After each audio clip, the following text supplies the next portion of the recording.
ቆርጣ ነው ያነሳችሁ ቦርብራ በስማ ምን ያክል ባላውን ብትወደው ነው በእናታችሁ እግዚአብሔር እኔ አላረገውም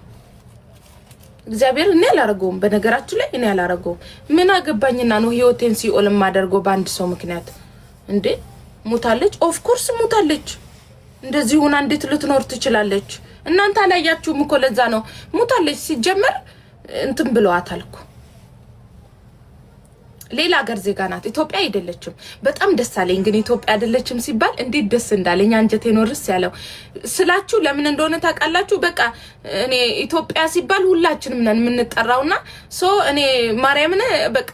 እንኳንም አልሆነች ነው ያልኩት በቃ ምክንያቱም እኛ ኢትዮጵያውያኖች ነውር አለን የሆነ እንትን አለን እኮ እውነት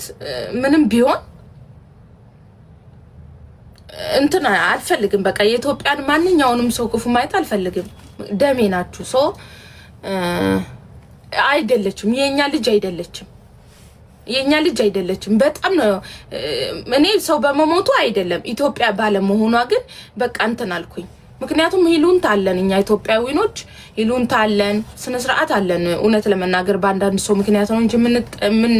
እኛ የምንጠራው እውነቴን ነው ምላችሁ በጣም ስነ ስርዓት ያለን ሰዎች ነን በስራ ማንታማ በስራ ወዳድነት ቤት ስናጸዳም ይሁን መዳሞች እኮ እግዚአብሔርን ኢትዮጵያን እኮ በጽዳትም ሆነ በስራ ምርጫቸው እኛ ነን እውነቴን ነው ጽድት ያለን ኩሩ እኮ ነን ግን በቃ በእንደዚህ አይነት ነገር እንኳንም ስማችን አልተጠራልኩኝ በቃ ይሆናል አይደለ ኢትዮጵያዊ ባለመሆኗ ደግሞ ትንሽ እንትን አለኝ በቃ ምንድነው አሁን አልገባኝም ለወሬ እንዲ ኧረ ምንድነው አሁን አልገባኝም ትላለች አንዲት መዳም ቤት የምትሰራ ልጅ ሌላ ሀገር ዜጋ ናት የኛ ልጅ አይደለችም እና ከባሏ ጋር ስትማግጥ አገኘቻት ገፈፈቻት ቆርጣ ነው ያነሳችሁ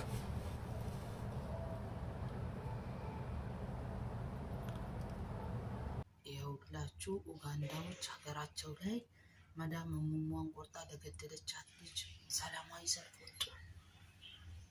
አሉ ባባ ለካ ኡጋንዳዋን ያፈቅራት ነበር መዳም ቤት ውስጥ ከነ ዩኒፎርሟ ከስራ ሲመጣ አዝባት ይዞር ነበር እዩ ፎቶን አሁን እየተለቀቀ ያለው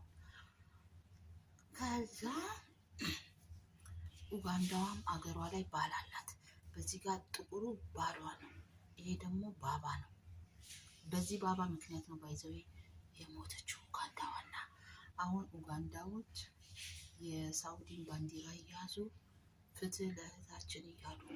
በአገራቸው ቋንቋ እንዳለ ሶሻል ሚዲያውን አጥለቅቀውታል ዊ ባባ የስራህን ውስጥ